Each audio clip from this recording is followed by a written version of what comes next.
Good morning, students. In Good morning, ma'am. in our previous class, we most of the part we have completed of this lesson number 5, rulers and buildings. In this, we have understood how rulers means earlier how rulers राजा लोग कैसे buildings बनाते थे, what all styles they were using in making buildings, and what type of buildings they were making, constructing. Even they were constructing temples and all. And in a previous class only we have understood in this lesson that whenever any means king wanted to elaborate its empire, he used to make an attack direct on the temples, because at that time the rulers were constructing temples to show their power, their wealth, their devotion to god.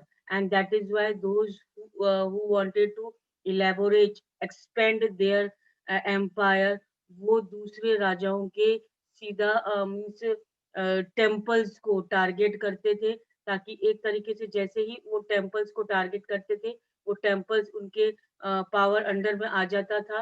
तो that means जो ruler ने वो temple बनाया है, वो उसकी supremacy के under आ गया है, वो डिफीट हो गया है। तो इस टाइप से that was so much important, means the construction of temple buildings was so much important. And we have also read about Mahmud of Ghazni in the last class, that Mahmud of Ghazni was not so much popular ruler, but then also he was indulged in means defeating kings, attacking the temples, and looting all the wealth and ideals which were placed in the temple. And that is why one specially he made an attack on the Somnath temple जो उन्होंने attack किया था Mahmood of Ghazni ने, वो बहुत ही एक इनकी important means victory कहा जा सकता है, जो उन्होंने टेम्पल को लूटा था, और फिर वो लूट करके अपने साथ सारा उसका लूट का सामान, टेम्पल में जो भी कीमती सामान होते थे, वो अपने जगह पर वापस लेके चले जाते थे। Now, today we are going to start with gardens, tombs, and forts. Now, previously we have understood clearly about the buildings, the temples, the mosque, how they were built. Even the tanks were built in these temples and mosque area for the public welfare. Now, king used to build garden, tombs, and forts also. Under the Mughals, architecture became more complex. बहुत ज़्यादा complex हो गया art means buildings construct करना। Babar, Humayun, Akbar, Jahangir, and especially Shahjahan were personally interested in literature, art, and architecture. Means king themselves. In the Middle Ages, king themselves used to take personal interest in constructing these type of art and architecture. Even they were more interested in literature also. In his autobiography, Babar described his interest in planning and laying out formal gardens placed within the rectangle walled enclosures and divided into four quarters by artificial channels. That means in his autobiography, Babar ने ये describe किया कि he was interested in constructing the gardens also, laying gardens also. And this garden was placed in the rectangle walled enclosures, and it was divided into four quarters. Means पूरा garden एक rectangle form में होता था walled के अंदर, और उसको four parts में divide किया जाता था by artificial channels. Artificial channels means वो पानी का जो सिस्टम था, वो आर्टिफिशियली उनको वहां पर वो मीन्स फोर क्वार्टर्स को डिवाइड करने में वो बनाया जाता था। These gardens were called Char Bagh. Now, these gardens at that time were called as Char Bagh. That means four gardens. Now, Char Bagh means four gardens because of their symmetrical division into quarters. उनको चार बाग क्यों कहा जाता था? चार बाग मतलब four gardens, because symmetrically they were divided into quarters. That means four parts, four equal parts. Beginning with Akbar, some of the most beautiful charbags were constructed by Jahangir and Shahjahan in Kashmir, Agra, and Delhi. So many these types of gardens that were called as Charbagh were constructed by many Mughal rulers. That was Jahangir, Shahjahan, and they constructed these types of gardens in Kashmir, Agra, and Delhi. There were several important architectural innovations during Akbar reign. Now, many architectural innovations were there. Many new styles were means created to build now the new buildings, new garden tombs, and all. For inspiration, Akbar's architects turned to the tombs for his Central Asian ancestors.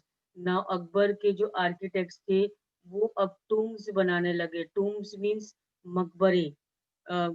Ancestors के जो death हो जाती थी तो उनके लिए उनके नाम पर एक मकबरे बनाए जाते थे उनकी याद में तो architects now started building the tombs of the Central Asian ancestor Timur Timur का as you know that they belong to Timur तो तैमूर का जो एंसिस्टर मीन्स आर्किटेक्ट ने जो तैमूर का टूम्ब बनाया उन्होंने the central towering dome and the tall gateway that is pishtaq became important aspect of Mughal uh, architecture. That means now we see that the central towering dome and the tall gateway that is in the central towering dome, it was called as Pistak, and it was important aspect of Mughal architecture. First visible in Humayun's tomb और इस type का architecture हुमायूं's tomb के में देखने को मिलता है. Now, the tomb of Humayun, constructed between 1562 and 1571, this is the Humayun's tomb, and this is the water channels you can see here. Channels there built constructed, and this is figure 10 showing 1590 painting of Babar supervising workers laying out the Charbagh in Kabul.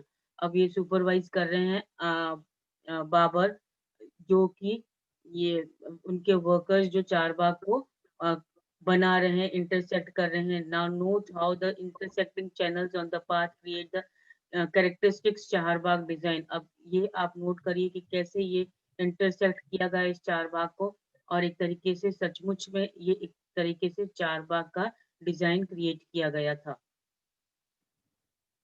Now, the tomb was placed in the center of huge formal charbagh and built in tradition known as Eight Paradises or Hushed Bisht, a central hall surrounded by 8 rooms. Now, this tomb was placed in the central hall. ये मकबरा हुमायूं का central hall में place किया गया. ये देखिए और इसको means it was placed in the center of huge formal चार बाग जो गार्डन बनाया गया था उसमें ये huge formal tomb रखा गया and built in the tradition known as eight paradise. एक तरीके से 8 paradises के रूप में इसको नाम दिया गया. और hushed bisht that means central hall surrounded by 8 rooms. Hushed means the central hall surrounded by 8 rooms. The building was constructed with the red sandstone edged with white marble. Now, this building was constructed with red sandstone and it was with means a side corner edges were made with the white marble. Now, the throne balcony in the Diwan-e-Am in Delhi completed in 1648. This is just the information given that the throne balcony of the throne was completed in 1648 in the Delhi Diwan-e-Am. Then next is it was the building was constructed with red sandstone edged with white marble. Means the edges were made with white marble, but the whole building was constructed with red sandstone. It was during Shahjahan's reign that it was just Shahjahan's reign that the different elements of Mughal architecture was fused together in grand harmonious synthesis.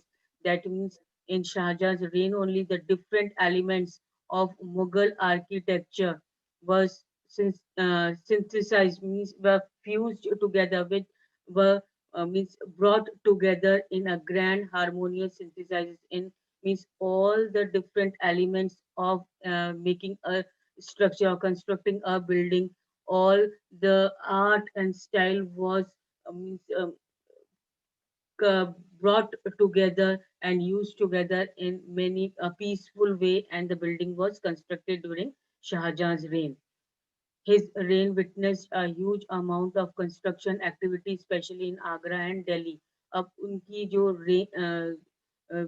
Ruling period, rain means ruling period, उनका जो ruling period है वो एक तरीके से अच्छे से वो जाना जाता है कि काफी कंस्ट्रक्शन एक्टिविटीज की गई शाहजहां के रूल में, especially in Agra and Delhi.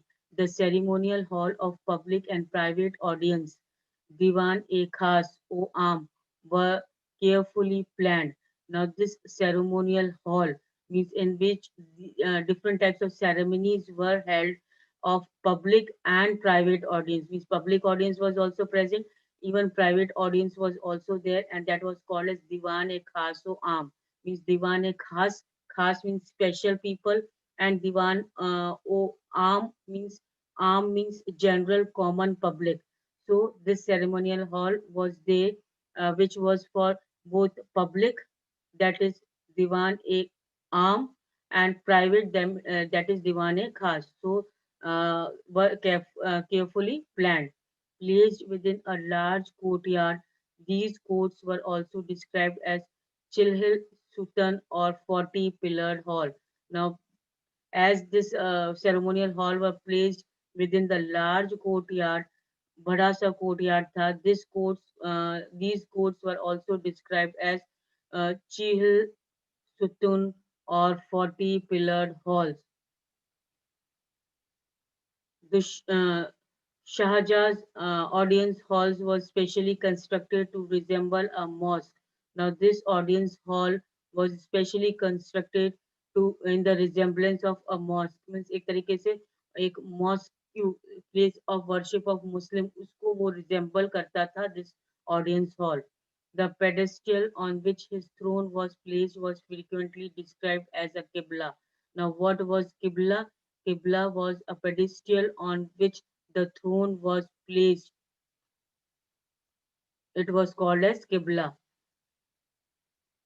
पूरा जो राजा की गद्दी जो लगाई जाती थी, उस थ्रोन मीन्स राजा की गद्दी जो लगाई जाती थी, वो जिस पर लगाई जाती थी वो एरिया को किबला कहा जाता है. The direction faced by Muslims at prayer, since everybody face the direction when court was in session. और इसीलिए ये किबला का जो डायरेक्शन होता था वो वही डायरेक्शन होता था जिस डायरेक्शन में मुस्लिम्स प्रेयर ऑफर करते हैं गॉड को. And it was made in such a way that everybody in the court, whosoever was there in the means at that time present, they were all facing to the means that to the same direction in which Muslims were offering the prayers. The idea of the king as a representative of God on earth was suggested by these architectural features. Now, due to these architectural features only, the king was considered as the representative of God. भगवान के द्वारा भगवान का दूत एक तरीके से बोला जाता था राजा को. Now, the connection between royal justice and the imperial court was emphasized by Shah Jahan in his newly constructed court in Red Fort at Delhi. Now, the connection between the royal justice means सबको uh, समान तरीके से treat करना was seen clearly in the court of Shah Jahan, and it was newly constructed court in Red Fort at Delhi. Behind the emperor's throne were the series of Petra Durga. Now, behind the emperor throne, राजा की गद्दी के पीछे एक तरीके से series of Petra Durga थे. और ये what is Petra Durga? Petra Durga was colored hardstone placed in depressions carved into marble or sandstone, creating beautiful ornate patterns. Means beautiful patterns were made by these colored hard stones behind the emperor's throne, आगे राजा का गद्दी थी और पीछे उन लोग की ये एक तरीके से पैटर्न्स बनाए जाते थे कलर्ड हार्ट स्टोन से, means depressions carved into marble और सैंडस्टोन को कार्व करके, inlays that depicted the legendary Greek god Orpheus playing a lute. That means this behind the emperor's throne was a series of Patradura, means Patradura की series बनी गई थी, beautifully ornate patterns were there, and in that pattern it was depicted, क्या show गया था किया गया था राजा के थ्रोन के पीछे एक तरीके का पैटर्न था जो कि ये शो कर रहा था कि legendary most famous Greek god was that Orpheus. He is playing a flute. That is lute, not it is not lute, it is flute. Means Greek god Orpheus है, वो flute बजा रहे हैं.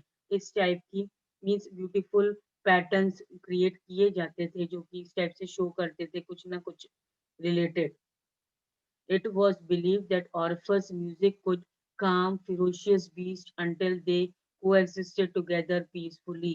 अब ये समझा जाता था इस टाइप्स की जो पेंटिंग्स बनाई जाती थी वो इसलिए बनाई जाती थी, कार्व्ड इसलिए किया जाता था बिकॉज ये समझा जाता था कि उस वक्त ऑर्फस जो था वो म्यूजिक बहुत अच्छा बजाते थे एंड दैट कुड काम फिरोशियस बीस्ट, जो बहुत ही विकेड इविल बीस्ट होते थे, जो खराब मीन्स एक तरीके से बोलते थे कि बीस्ट ह्यूमन नहीं होते थे, जो बीस्ट होते थे वो विकेड बीस्ट को भी कूल डाउन करने के लिए ये चीज मीन्स ऑर्फिस को का म्यूजिक होता था until they coexisted together peacefully, जब तक कि वो फिरोशियस बीस्ट काम डाउन नहीं हो जाता था तब तक वो म्यूजिक बजता था.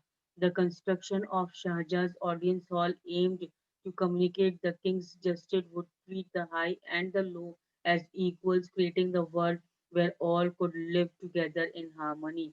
Now the construction of Shahjahan's audience hall, main aim of this construction of audience hall was to communicate that the king justice is for all and the king treat each and every person equally, whether the person is of high standard or low category, all are treated equally, and thus they are creating a world where all could live together in harmony. That means all people can live in peaceful manner. In the early years of his reign, Shahjahan's capital was at Agra, a city where the nobility had constructed their homes on the banks of river Yamuna. Now, in early years of the rule of Shah Jahan, the capital was at Agra, and the city Agra was a city where nobility had constructed their homes on the banks of river Yamuna. जो भी nobles थे राजा के शाहजहां के, उन्होंने अपने अपने घर bank of river Yamuna में बनाया था. मतलब उस यमुना रिवर के पास में अपने घर बनाए थे नोबल्स ने, राजा के नोबल्स ने, and that is why at that time the capital was at Agra. These were set in the midst of formal gardens constructed in Charbagh format. और ये जो बनाए गए थे ये एक तरीके से middle of the gardens बनाए गए थे nobles के houses. The Charbagh garden also had variations that historians describe as the riverfront garden. Now Charbagh में भी अलग अलग variations, different means स्टाइल्स काम में ले ली जाती थी, और इसको कभी कभी हिस्टोरियंस डिस्क्राइब करते थे river front garden, means river के सामने जो चार बाग बनाया जाता था तो उसे बोलते थे river front garden. In this the dwelling was not located in the middle of the charbagh but at the edges close to the bank of the river. और इस समय जो लोग रहते थे वो चारबाग के बीच में ना रहते थे बट वो रिवर बैंक के पास में रहते थे at the edges of the river bank. Shahjahan adapted the riverfront garden in the layout of Taj Mahal, the grandest architectural accomplishment of his reign. Now, which is the grandest architectural accomplishment of the Shahjahan's reign? It is Taj Mahal, which is built in the riverfront garden in the layout of Taj Mahal. There, here the white marble mausoleum was placed on the terrace by the edge of the river, uh, and the garden was to its south. Now, garden was to its south, but the white marble mausoleum, a big white marble, was placed on the terrace by the edge of the river, and the garden was to its southward. Now, Shahjahan developed this architectural form as a means to control the access that nobles had to the river. Means the nobles had the access to the river that was controlled by Shah Jahan, that they should not easily have the access, means it should not be within reach of the nobles, the river water. In the new city of Shahjahabad that he constructed in Delhi, the imperial palace commanded the riverfront. Only specially favored nobles like his eldest son Dara Shikoh, means the eldest son of Shah Jahan was Dara Shikoh. So he was the most favorable nobles uh, of Shah Jahan were given access to water, means वो river तक पहुंच सकते थे, river का पानी काम में ले सकते थे. All others had to construct their homes in the city away from the river Yamuna. और दूसरे जो नोबल्स थे उनको अपना घर सिटी के अंदर बनाना पड़ता था, और जो कि रिवर से दूर होता था. तो हर किसी नोबल को रिवर के बैंक पे अपना घर बनाने की अनुमति नहीं थी. Only specially favored nobles like Dara Shikoh, who was the eldest son of Shah Jahan, was given right to live near the edge, means near the bank of river Yamuna. So today I end up here only. I hope that much is you have understood. Go through the lesson. If any doubt, ask me in our next class. Till then, take care. Thank you.